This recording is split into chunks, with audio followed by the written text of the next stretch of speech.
Hey everybody, welcome to episode 8 of Between Whiskey and Pneumonia.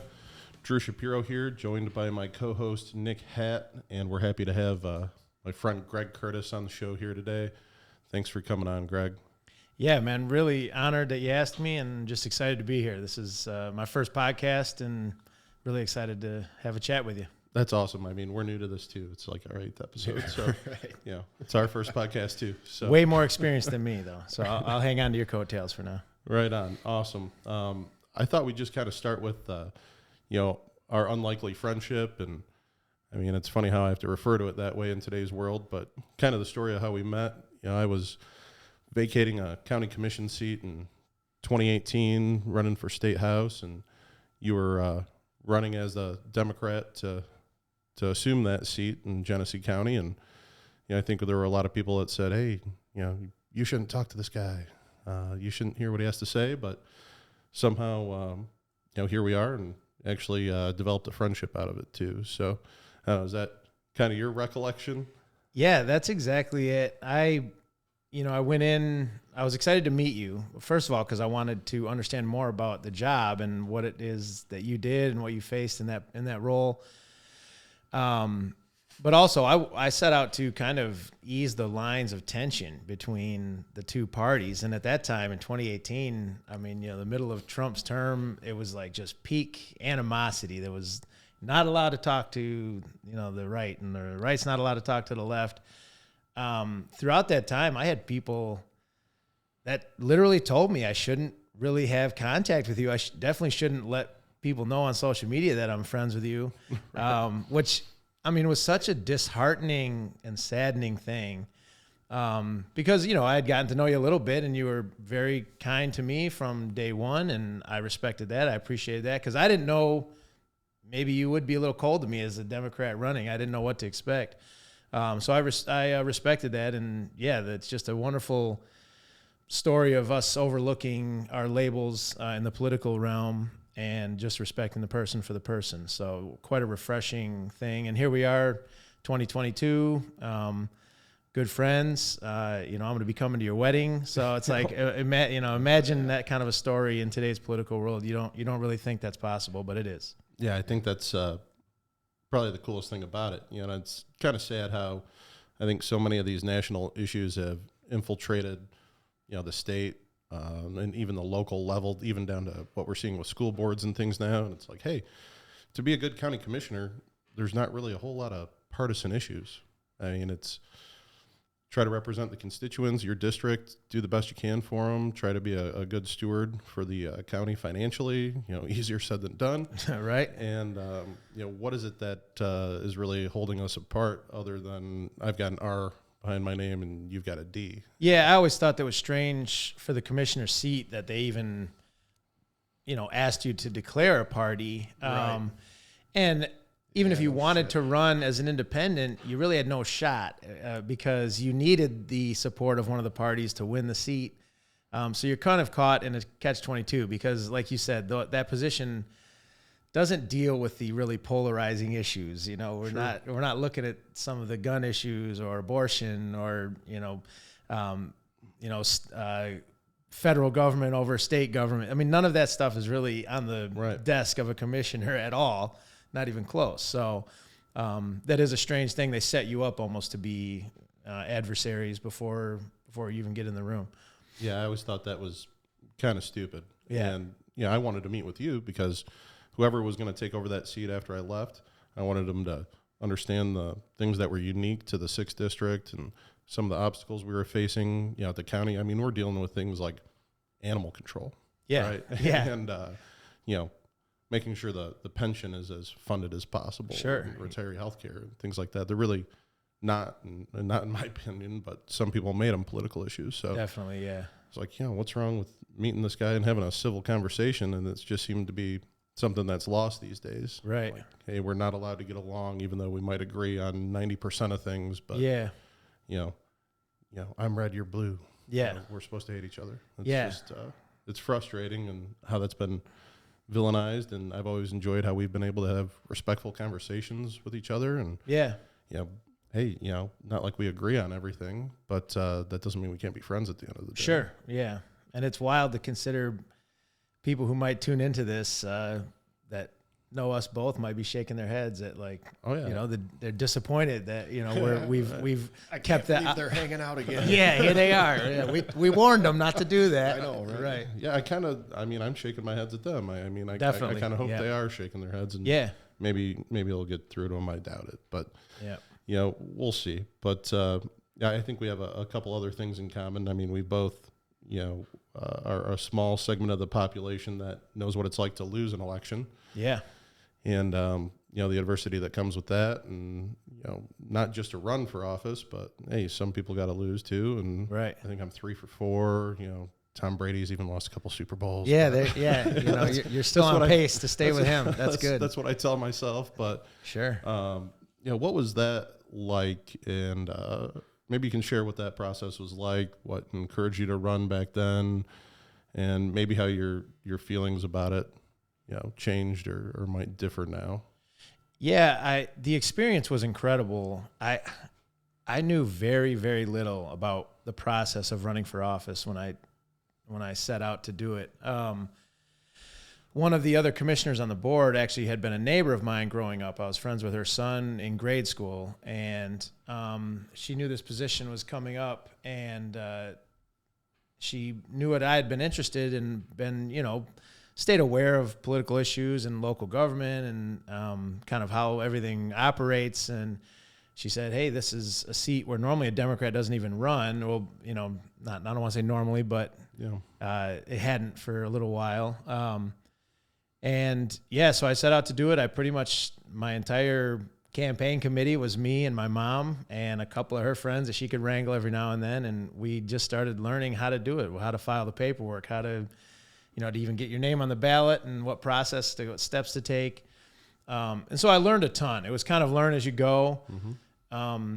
Now the benefit I had as far as losing the election in comparison to you is there wasn't like an expectation that I had for myself that I was going to go out and win this thing. I mean, I really wanted to make a good showing. I wanted to, have my voice be heard on a few things, and I was hoping to win, but I knew it was going to be a long shot, and being a first time, candidate with, not too many really experienced people in my corner. It happens though. Yeah. And it wasn't like I was going to be destroyed if I lost. I was self-aware enough to know that, look, I'm proud of what we did and the doors we knocked on and everything.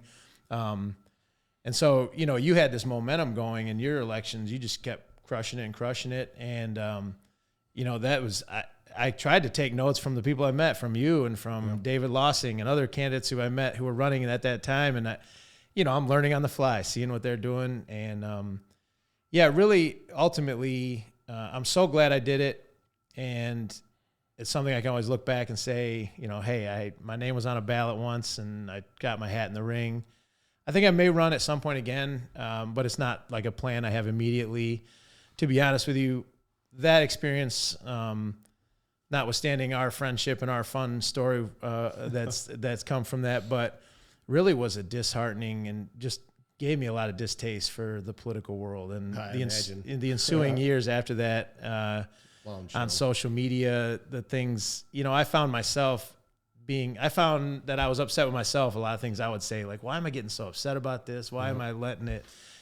So it really, I'm so far out of the political realm now. Like, it's just better for my mental health and the quality of life to not even think about it much. So if I do it, I'll look to get on a school board, sometime in the future or do something like that. I think I would love to be a part of it again.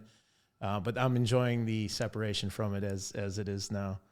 Yeah, I've enjoyed my so-called retirement, from that field, also, and it was exhausting, and the drain mentally, of holding office, some of those things too. It's like I joke I left a stress ball in the boardroom drawer, for the incoming commissioner, Sean, and.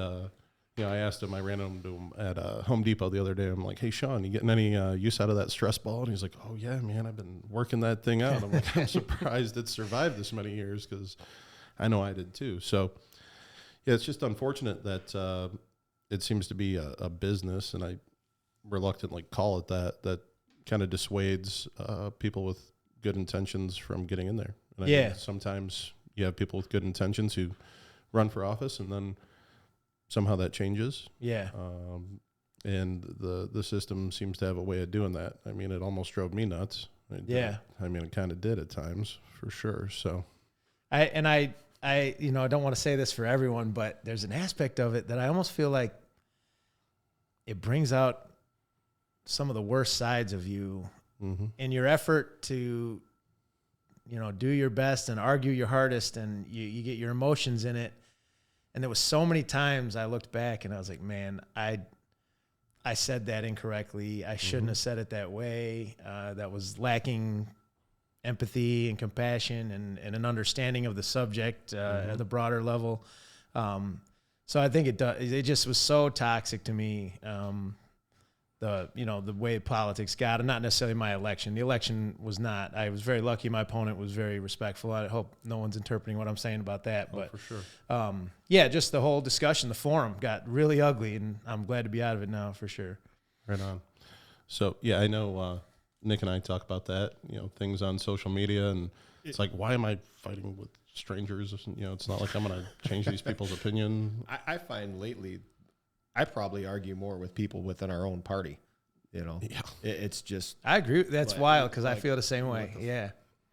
Yeah, I like to dance around the outside of the fire. Yeah. They did talk me into running for townships, the township board this year. Okay. So we'll see how that goes. But yeah. I'm going into it like you. First time I've ran for anything. If I win, I win. I'll do the best I can. If I lose, then, great. Well, that's. I mean, I think barn. Right. That'd be great. That's the best attitude to have, and I hope I didn't discourage you without how dark I painted that picture. But I've been politically involved for quite a few years now, and I've seen a lot of people win, a lot of people lose, and I've seen just a lot of dumb shit, right. Inter party fighting that's just absolutely ridiculous. And like you said about the wall that we're supposed to have between us and we can't talk. Well, that's why this whole country is so fucking dysfunctional, is because people don't talk. Right. Yeah, that's spot on. I agree with that a lot. Yeah, completely. I was having this conversation with my dad the other day, and he said, well, I think the system's broken. I said, well, Dad, I don't necessarily think the system's broken. I think the people within the system are breaking the system.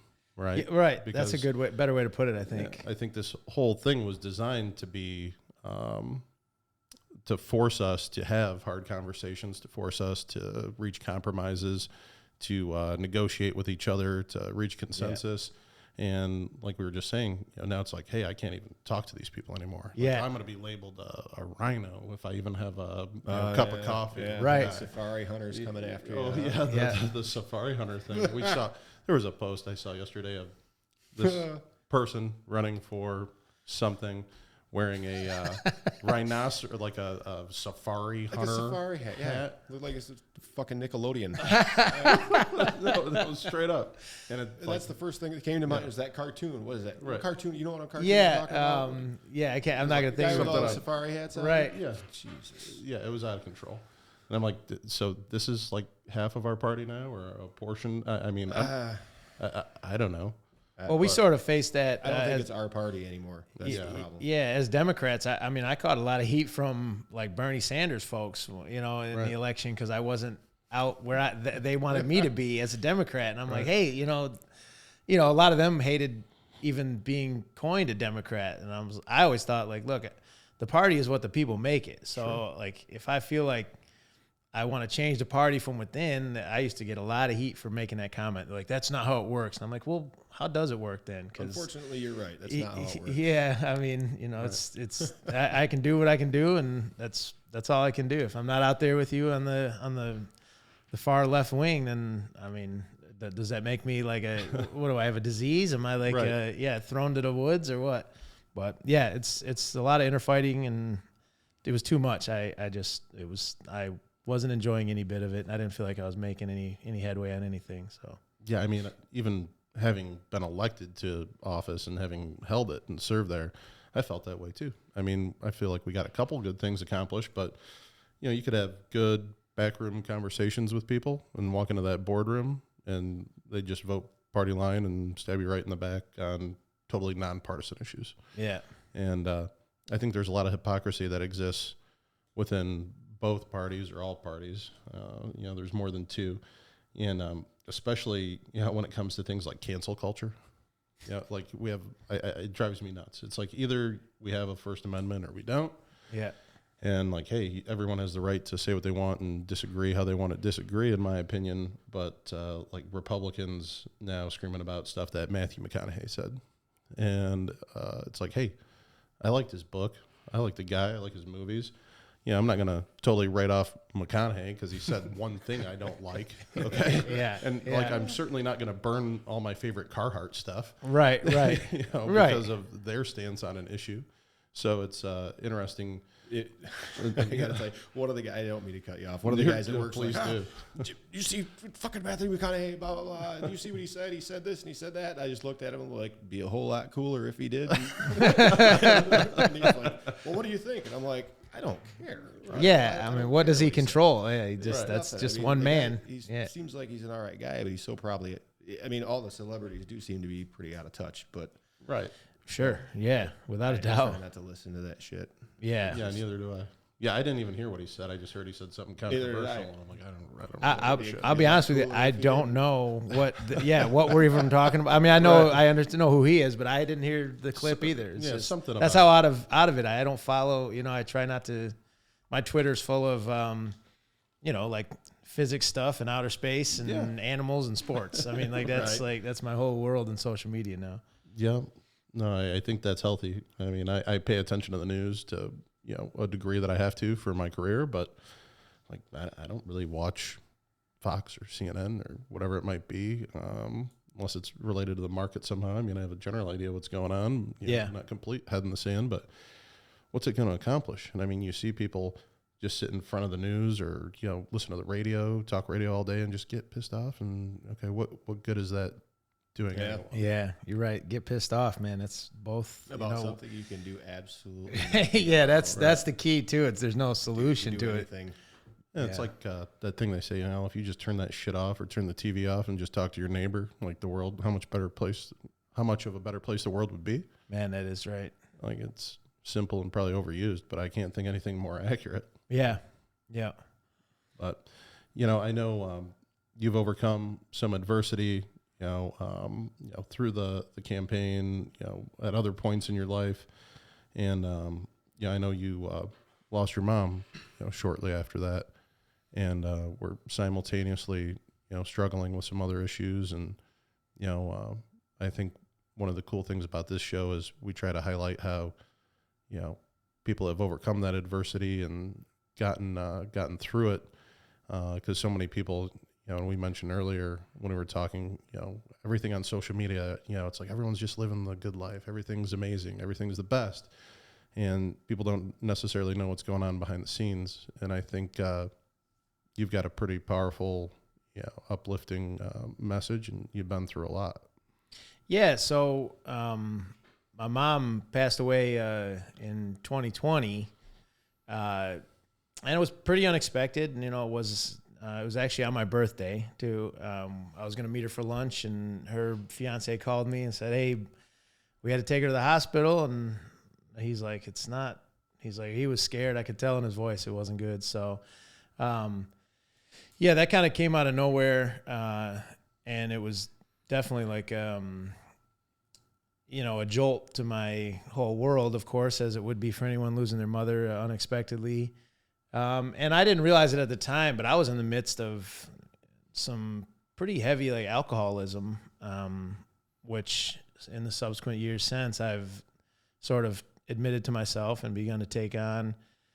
As far as just to touch on my mom real quick, or let her finish up that little segment of the story. I always kind of look at that, how she passed, as in the best light I can. And one of her greatest fears was that she would grow old to the point of she needed care, and one of her children would have to take care of her.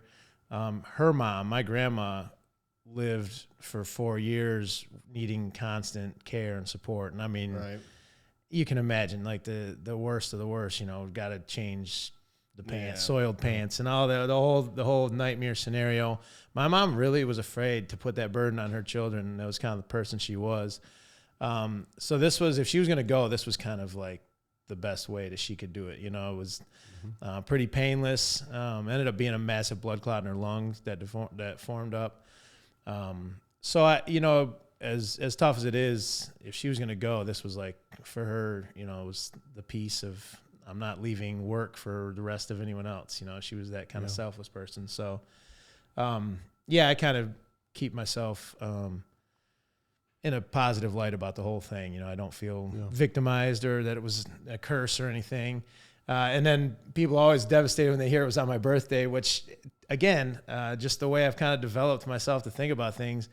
What better way for me to spend my birthday every year than to celebrate my mom's life, Excuse me if I get a little teared up about it, but that's what a blessing I would say is every year I have my birthday, I can use it to celebrate the impact my mother had on me. And that's just a wonderful thing that I get to carry with me. So, but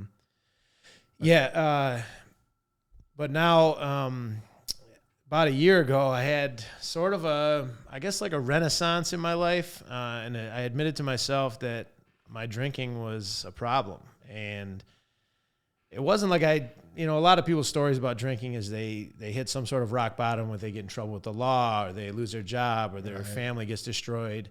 And it was some sort of big event that gave them a wake-up call.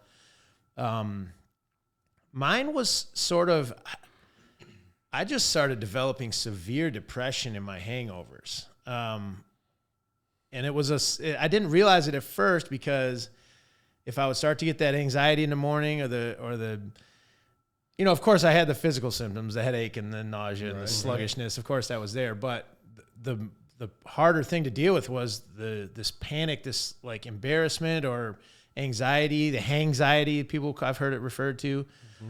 And I could easily get over it. I would just have a couple shots in the morning.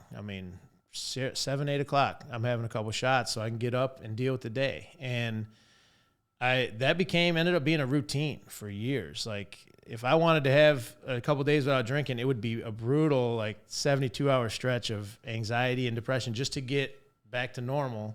Mm-hmm. But a lot of times I couldn't afford to do that for 3 days. So just have a couple more. So anyway, last May, I said, look, Monday I'm going to stop drinking. And of course, going through this anxiety in the morning, this sadness, this panic. It was a torturous Monday. It was a torturous Tuesday. Wednesday morning, I woke up and I thought I might be dying. Like I think this might have been a panic attack. I've never had one. If this is one it seems like this is what it would be. But my pulse was racing. I was having these cold sweats. And I just an awful, dark moment in my life. And I called my dad crying and I said, I think I got to go to the hospital. And he came and picked me up. And I didn't end up going to the hospital, but he took me back to his apartment in Lansing. And so since then, it's been kind of a journey of dealing with, not only the residual pain of my mom passing and some other things that went on in my life, but also getting rid of alcohol and realizing that it's just some people can handle it, and I just it's such a negative on my emotions and my positivity, and I get so depressed and so self-loathing. I just decided my life would be 10 times better if I totally remove it. So that's been the journey this year. And yeah, I've been very open about it on social media. Kind of my contribution, I guess, in the whole journey has been to let people know it's okay to talk about it. I mean, we all, either if we aren't an alcoholic ourselves, we know someone who is or know someone who's struggling with depression or whatever it is, and it's okay to talk about it. It doesn't make me less of a man. It doesn't make me weak or flawed. It just coming to terms with trying to be the best you. And in my case, the best me is one without alcohol. Absolutely. Yeah. First and foremost, it was an honor to meet your mom the few times I did. She was a huge fan of yours, outside the polling locations. And it was always just a privilege to interact with her. She was very wonderful. nice. Yeah. And I know she'd be super proud of you. And I'm glad to see you doing so well and being open about that message, because that is hard for so many people. And I think removing that stigma associated with it and not necessarily having to, hit rock bottom. I guess that's, a different place for everybody individually, but to now turn it into something positive, I think a lot of people aren't necessarily capable of. So I love to see you sharing those messages. I always read your posts and I'm like, okay, that's awesome. Yeah. Thank you. Yeah. I love it. Yep. Yeah. My mom, she loved her experiences at the polls, with you and, your fiance Amanda and all the team you had over there. It was just a fun experience for her to like connect with other people in the community too. And she just had a blast that whole experience. For sure. Yeah, it's interesting, on that addiction, mental health topic. It's funny. I saw something the other day, and it's like alcohol is the only drug that people judge you for not doing. Yeah. Right. Yeah. And some irony there is you're a professional bartender. You still are. Yeah. And you have been for a while. And what is that like? Kind of watching people being in that environment. I mean, it's got to take an extreme amount of intestinal fortitude and power of will to be able to do that. Yeah, it's, I guess, now to know that what I do for a living is I pour alcohol for other people, that's kind of the question I get the most is how can you do that and stay sober? I mean, you're constantly teased by it. First of all, I'll say my brand of alcoholism, I don't even know if I want to say that. That's like too... I'll say it. Yeah. Like the alcoholism I had, it's not like I saw a bottle and like, man, I got to have some of that. Right. I enjoyed the feeling for sure. The drinks I would have in the morning were to have on a functional basis so I could operate. It wasn't to get smashed or whatever. It was to just ease the anxiety or the hangover that I was feeling. And every day I clock in and I make drinks for other people. And one of the common practices in bars, I'm sure everyone knows, is you find a bartender you like and is like, hey, do you want to do a shot with us? That's right. That's a wonderful gesture to make to a bartender. And so people will do that to me, and not every time. If I have a certain rapport with them or I feel them out, I'll let them know, like, hey, just so you, like, no, I appreciate it, but I'm actually an alcoholic in recovery. And some people might say, well, Dan, don't they feel bad? And I mean, of course, like, oh, I'm sorry, but I also tell them, like, I really appreciate the gesture. That's really nice. But I'll tell them to grab another bartender or to, like just have one without me, or I'll have a shot of Red Bull sometimes, right. Just so I can partake in the motion of it. Sure. Now I say all that to say these random strangers that I tell this to, it is one of the most gorgeous, beautiful things in my life to see how supportive and like inspired people are when I tell them that. They don't look at you like you're weird. There's no pushback on like an uncomfortable moment. They're just like, wow, like good for you. Like, I can't believe you do that and you bartend, and it's just such a beautiful thing to see sort of this humanity, this compassion, this understanding from a random stranger. And it's kind of going back to what I said to earlier. We all know someone in our life that might be struggling with some sort of substance abuse or mental health, depression or sadness. And so everyone can relate to it. So when they meet another human that says, hey, I am struggling, I'm an alcoholic, I'm in recovery, there's the stigma that we all kind of, I think, put out there that exists, like in the assumption is not really there because people are more compassionate than I expected. I didn't know the first few times I was nervous to say it for sure.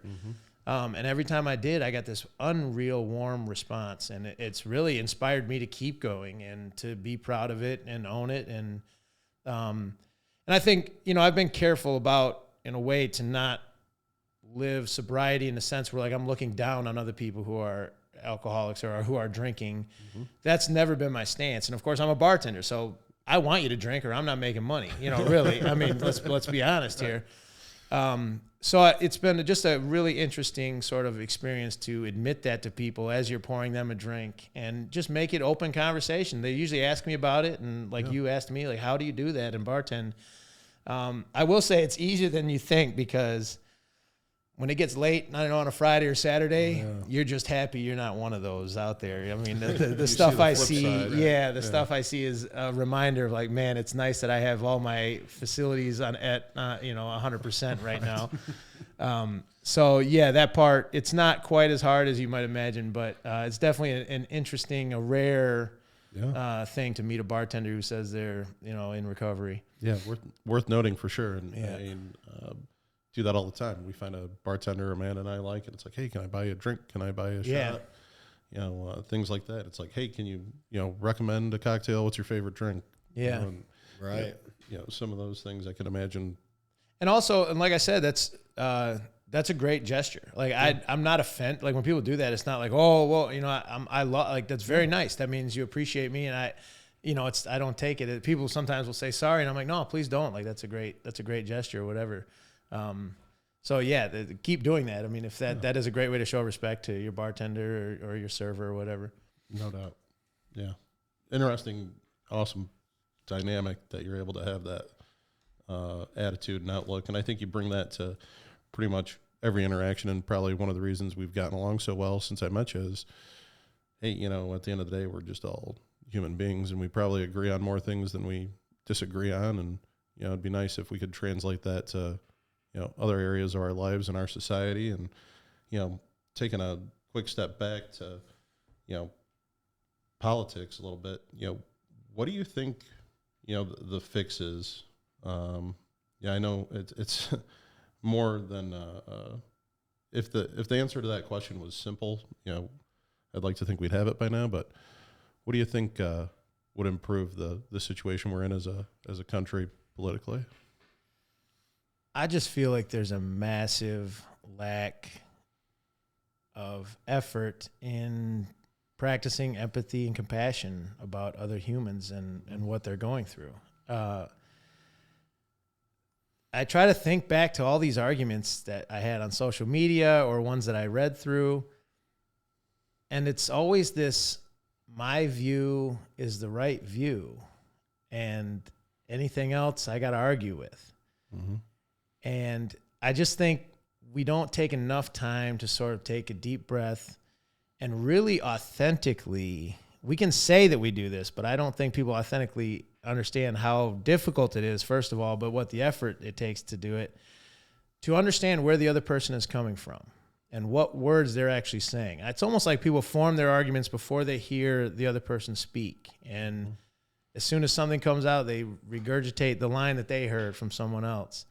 And so I just think there's a little bit of, I mean, it obviously wouldn't solve it, but I just think if people were able to sort of find some sort of appreciation for another human, instead of, like we talked about, these thick walls that have been put up between us, we're more alike generally than we're different. Mm-hmm. And that's just something that always gets lost on these hinge topics where it's, like you got to be one or the other. You got to be this side or that side. Mm-hmm. So it's sort of like what I see out in public when I'm working, at the bar. There's this lack of sort of, and it's definitely been worse after the pandemic. Almost like the pandemic, when everyone separated and there was not people interacting, people almost forgot a little bit how to interact with other humans. I see a level of sort of disrespect and entitlement amongst the groups of people, like within a group of people now, that I don't remember seeing bartending beforehand. And it might have been the year and a half of everyone behind a screen name being able to say what they want without repercussions. That's what I was going to say. It's social media. We can't. Yeah. They don't want to hold a conversation anymore. It's, sure. You can just put shit out there, and it's. Yeah. And as soon as it's not something you like, you can switch and follow something else. Right. Yeah. We'll just block that person and end that conversation, and that's it. Yeah. So I mean, of course, yeah, like the question you asked is an incredibly challenging, complex question. But there's just a lack of this sort of attempt to understand the person across from you anymore. And it just a little bit of respect between random strangers. A lot of that is gone right now. And it's really tough to watch, when people interact. And of course, when I'm seeing them interact, a lot of times there's alcohol involved, which adds to the complexity of heightens Sure. things is a good way to put it. Right. So, but yeah, some heightens others. right, yeah. That's what I would hope for, is just that people sort of take an extra effort once or twice just to see how it feels to really understand the other person and not feel so attacked, feel so defensive, feel so emotional about it. Try to take a deep breath, take it one step at a time, really put yourself in someone else's shoes. And that's a cliche that's really tough to do, but it takes work, and you can do it. It's possible. It's interesting. To one of the first points you made, it's like no one actually really listens that well anymore. They're just waiting to talk or regurgitate a point that they've heard that they think might sound good that they might not even fully understand. And I think one of the things that I've heard that I find to be useful is, if you want to be understood, first seek to understand.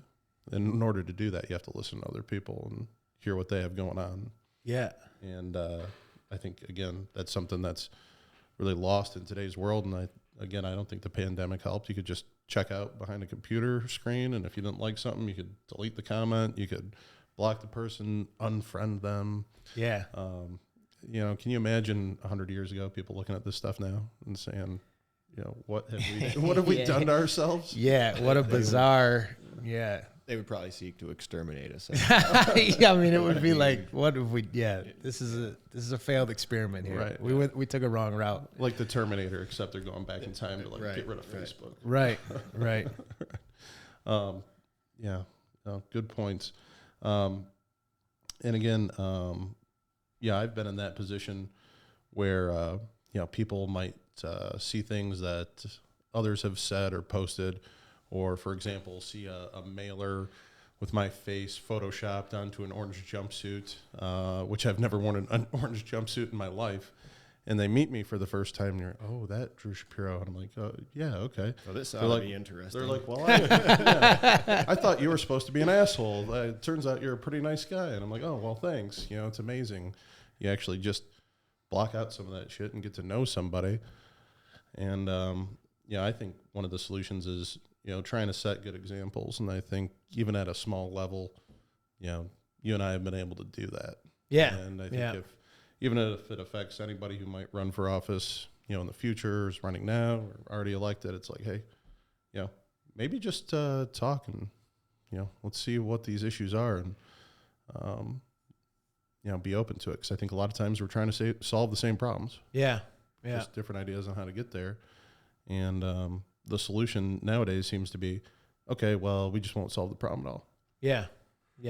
We'll just sit frustrated in our corner, and you're going to suffer while we suffer too. Yeah, we'll just bitch in our echo chamber, and you guys can go bitch in your echo chamber, and we'll just hate each other. That doesn't really seem like the way to go. I do want to say too, one other thing I guess I didn't mention about when we were both running at the same time.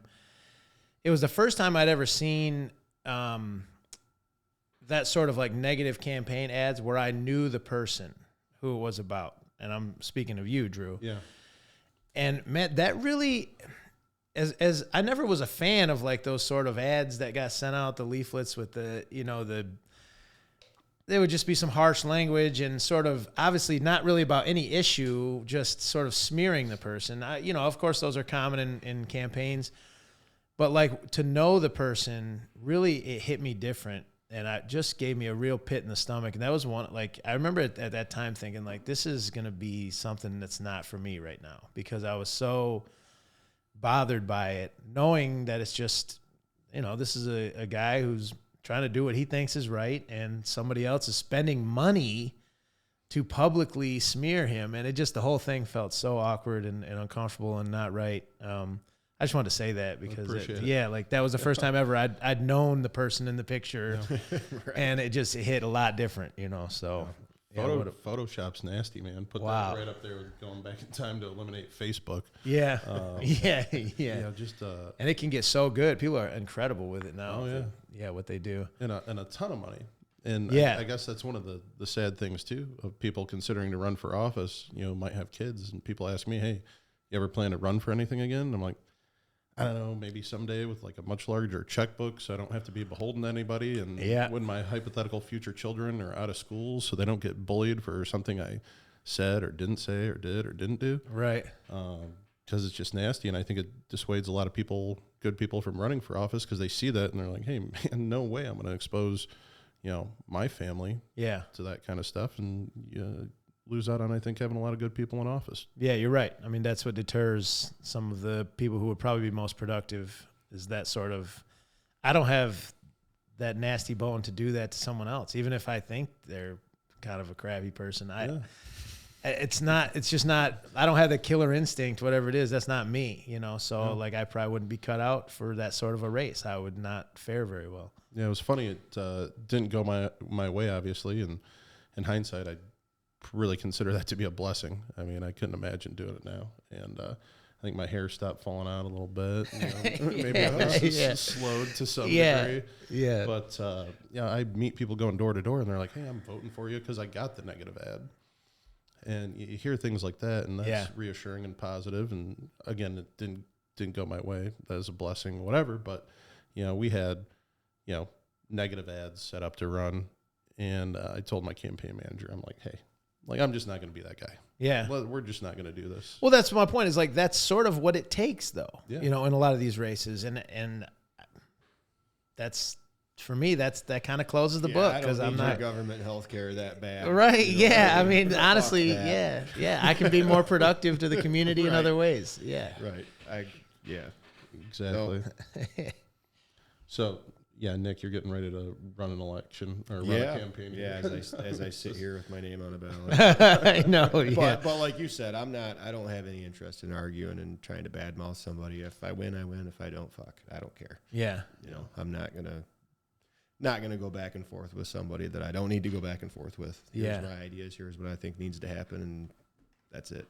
Do you have, is it like multiple opponents running for a seat, or is it? I don't have a primary. They've got 3 on the other side that have to go through a primary. Okay. So, and it's only a partial seat, so right. We'll see how it goes. Yeah, I had that experience too, where I didn't have a primary, so and that was really nice because, and I'm sure you'll agree, I got to learn the process a little more without having to compete right out of the gate. That it allowed me to get my feet wet and understand the process and hit some doors, a little earlier than I would have. So, no, that's good. Yeah, that's a good deal for you. That's good. So, a professional bartender. Yes. I lived downtown Detroit, and I moved down there because I still am, worked for the Marriott at the Renaissance Center there. Yep. And there's a bar in the lobby, restaurant in the lobby. And I loved that job, and I still do. And that's why I moved down there. I was commuting from Fenton to go down to the Marriott.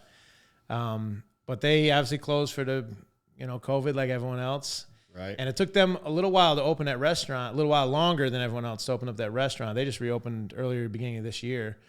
And it's because of our clientele there is really mostly just whoever's staying in the hotel. I mean, we do get some foot traffic off the street, but we're buried deep in the Renaissance Center, that maze of a building. So, and people really weren't having conventions or retreats or expos until this year. Even with stuff being open, businesses still weren't sending their people to on location events. So we're up and rocking over there, and it's going well. But in the interim, I started working at Tin Roof, which is the old Chelly's Chili down there, across from Comerica Park, across the street. Oh, okay, I know where that's at. And this company, Tin Roof, they're based out of Nashville. They're just really like a live music sort of venue, but bar, party joint. Pre-game spot, post-game spot. Yeah. It's such a fun job. It's such a great staff. You look out the window and there's the ballpark right there, and we have a rooftop bar. You can kind of see almost into the stadium a little bit. So I started doing that before Marriott got back, and I kind of fell in love with it so much. Now I'm kind of juggling both, which I'm happy to do. It's a rare occasion to enjoy the one job you're doing, and now I have 2 jobs that I really look forward to going into. So I'm just very lucky and blessed right now with that.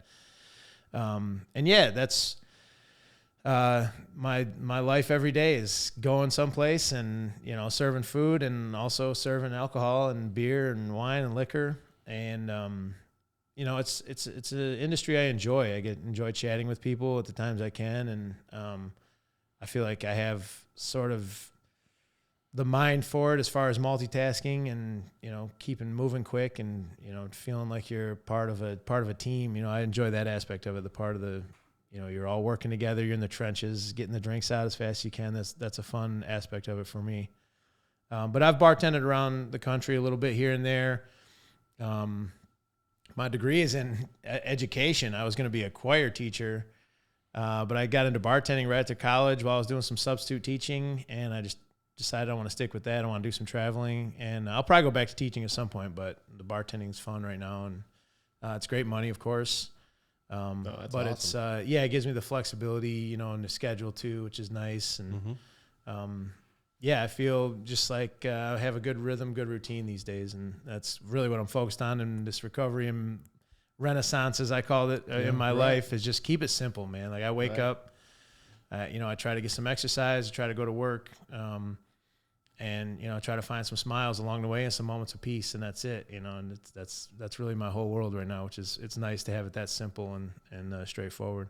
That's awesome. I like you using that phrase, renaissance. Yeah. That's cool. I wasn't sure what else, because it's not, like some people, like I'm going through a midlife crisis or something that could be like, but I feel like renaissance gives it more of a positive sounding thing. Yeah. Like you're just recalibrating where you're at, and that's really what I'm doing. So I think when I was graduating college, I about had a quarter life crisis. yeah. I don't know if that's a thing now, but I think that's what it qualifies. That's what it felt like. Sure. Yeah. Oh man.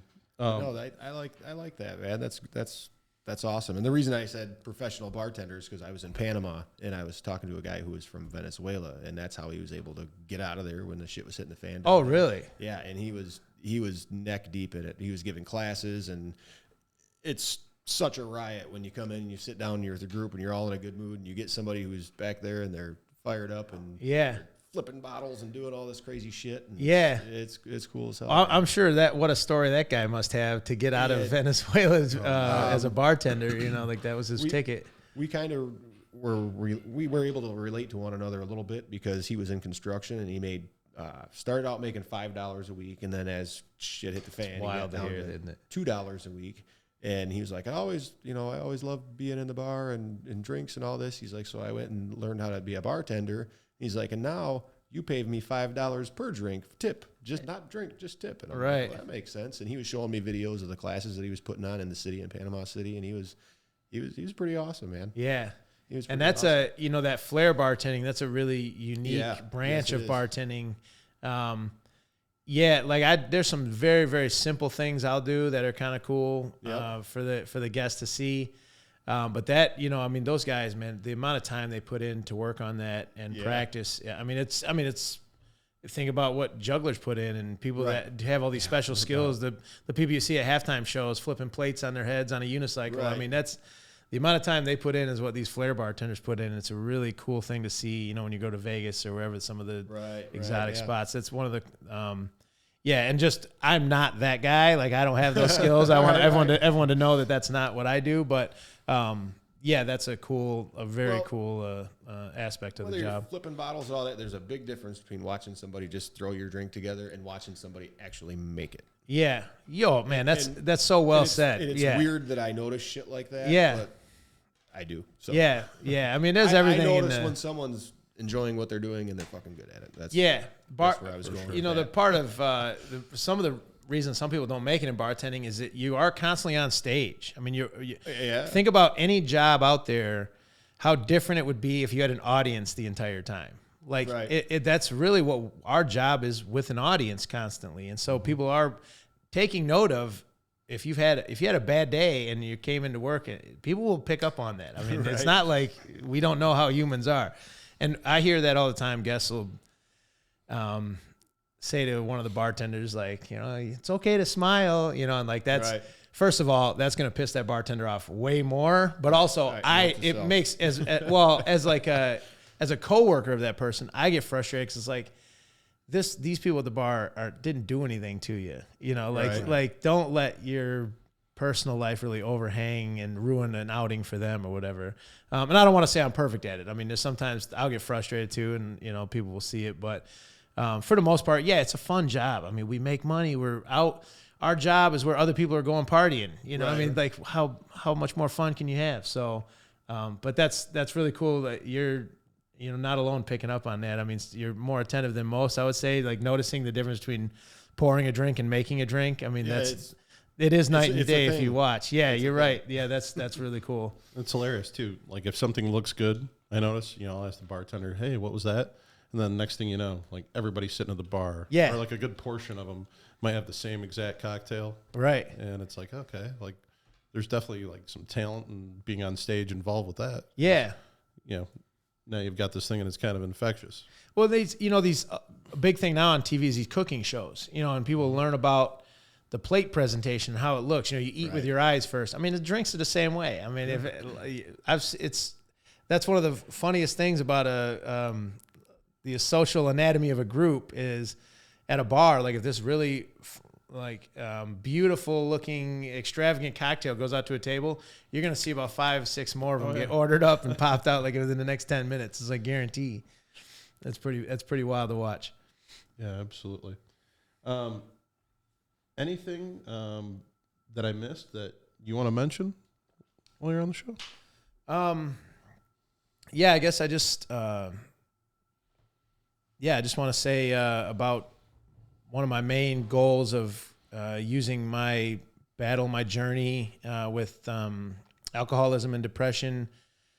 I want people to know it's okay to not be okay. That's even the shirt I'm wearing today. When I bartend, I wear a lot of these like mental health awareness shirts, not really ones that have to do with alcoholism or addiction or anything, but I get some great responses, and it's even the best ones are on like a Friday or Saturday night where it's mostly like college age kids out, and they'll point at your shirt and be like, "Man, I love that shirt." And it's a 22-year-old Right. who you think is immature and oblivious, and they're already thinking like, you know, that's something to respect, you know, like where is my mental health? And I just want people to be more okay with talking about it. You know, you see a lot of the end the stigma sort of things going on. I guess that's sort of what I'm talking about. But especially with men, I think we get a lot of, you know, oh, toughen up, or, you know, like take it like a man sort of things. And which in certain times that is the advice to give or to get that. But also that I think that hardens us up to not necessarily look at when we might really be struggling, and there's no bonus points for making it without help. You know, I mean, asking for help is okay. You don't get like an extra award at the end for, hey, I made it without reaching out my whole life. So I just want people to know it's okay to talk about. And I get messages on social media from kids I grew up with that say, hey, like your posts have made me feel like I'm not alone. And that brings tears to my eyes right now as I say it, because it's that feeling of alone that really is like the worst. And you're not alone. Absolutely. There's a lot of people out there that are battling with it. And I think people will be remarkably surprised at the compassion that's out there from just the random humans you might admit that you're struggling to. So it's okay. My mom always says this, and I used to think it was kind of funny, but she says you never know what somebody else is carrying around in their backpack, right? And I try to apply that to different situations now. Like if I see a bartender or somebody at a restaurant, they might seem like they're in a shitty mood. Well, you know, hey, like you have no idea what might be going at home. You have no idea what might be going on and battles they're fighting silently, and you know, things they're dealing with. And I think we'd all be a lot better off if we could try and remind ourselves of that. And hell, I'm guilty of, you know, the opposite sometimes. I can definitely be a dick. Just, you know, you know, ask anyone. But you know, I think just trying to tilt the scales, you know, one way further than the other, and have those little reminders.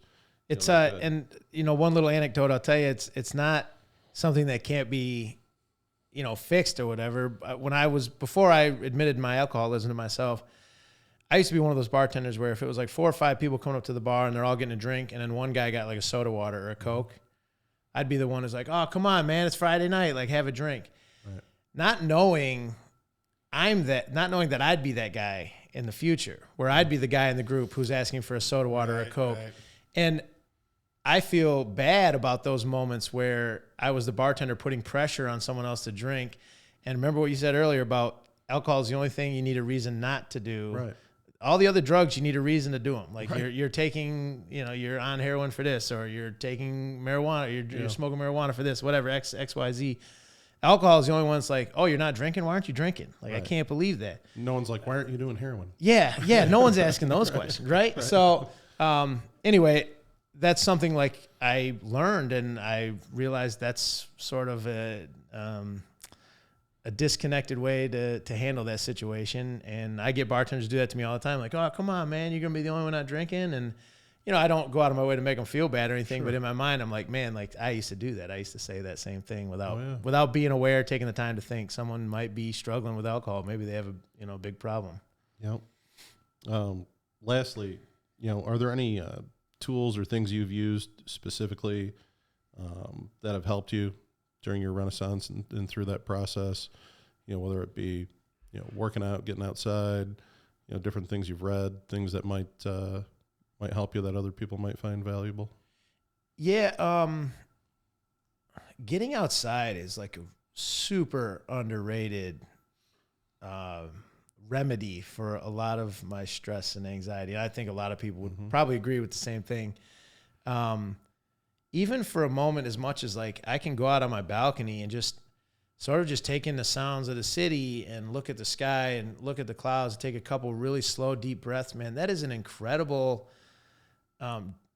removal of whatever stress and anxiety you're in. You get like this moment of peace. And I know that sounds really zen, almost like a, I'm getting too like yoga-ish now on it, I think, but really like take a pause real quick, and enjoy something beautiful for what it is. Slowing down your breathing is incredible. Like I realized I take a lot of shallow breaths. Like I think a lot of people do. When you take a second just to take one deep, like I feel lighter a little bit. So I think it's kind of appreciating the smaller things has helped me a lot. Exercise is wonderful. It's just getting yourself to do it is like, especially, after a long day of work, oh my God, I got to go exercise, whatever. If you can get like 15, 20 minutes on, man, that's it. That makes a world of difference. You feel accomplished. I know there's biological changes that happen in your body when you get some exercise going, some weights even or whatever. But the biggest thing for me has been take like 2 minutes, man, and go outside, look at the sky, take a couple slow, deep breaths, listen to the sounds, whether it's nature or even my nature is our automobiles and car horns and, right. That's okay. Like you sort of recenter yourself for that moment and reset and kind of, okay, I can get back to whatever's struggling in a minute, but let me just take a pause. Yeah, I get it. I used to think meditation was kind of silly, and then downloaded the Calm app. I know what that is. Yeah. And I'm like, okay, I'm going to go sit in a corner and just, vibe out for a sec, and it's amazing. Yeah. Right. And I used to think, oh my gosh, like that's silly or that's not manly or whatever. But I don't know. Well, it's almost like what you said about your, getting up to your property, and like you're secluded, you're away from everything for a second, and it's, more than a second, but that's that same sort of like calm, it's like, man, the rat race is on pause for whatever brief moment it is or lengthy moment. And you got to reset. The Japanese actually have a term for it. I think it's shirin baku, and it's forest bathing. And it's actually this process they have of just going into the woods and chilling out. Yeah. And they call it bathing in the forest. What is the word? Shirin baku? I think it's shirin baku. That's interesting. I could be totally butchering that. But you'll hear about it on the comments. Right. Yeah, for sure. But wouldn't be the first time. Yeah, whatever. Let them have it. No, but that's awesome, man. Yeah, good stuff for sure. Well, anything you want to add? Nah, you put me on the spot. But I just added it out. I just took a drink and you put me on the spot. It's great, man. I think it's wonderful that you're able to, reflect on yourself and make a change, man.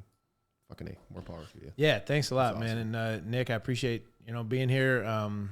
Drew, the invite. What a great experience it's been, and I really feel like it's been a great conversation, great connection with you guys, and I hope we're able to help some people out there with this, and Yeah, just everything's gonna be okay. You know, it's okay not to be okay. Yeah. So it's okay to be friends with Democrats, and it's okay to be friends that with too. Republicans. That's a key lesson learned from this one here. Yeah, for sure. No doubt. And to the point where you even filmed my proposal to my fiance. And I was. That's right. Yeah, I was the present at the proposal at the Chris Stapleton concert. That's right. Yeah. No doubt. Yeah. So, I got the live footage of it. yeah, It's I guess anybody who says you shouldn't be talking to what's perceived as the other side, I would just encourage people to maybe say, hey, fuck off for a minute and just let me find out for myself. Right. I think we should all do a little more of that, and we've enjoyed having you on the show. Yeah.